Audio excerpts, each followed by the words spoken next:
Ассалаумағалейкум. Үйді түсіртпейін алдында. Иә, бүгін біршама жартысына келіп қалдық, құдай қаласа. Кухня почти бітіп тұр. Бұйырса.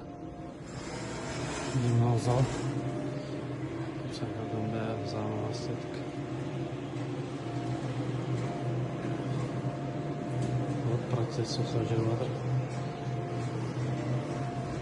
Вот.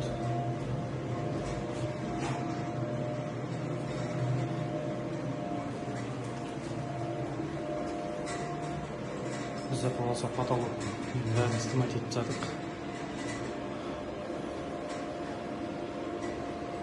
Натяжныйда.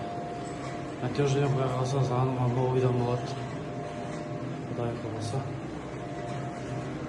Костюм антикстіп ровно бұйырса.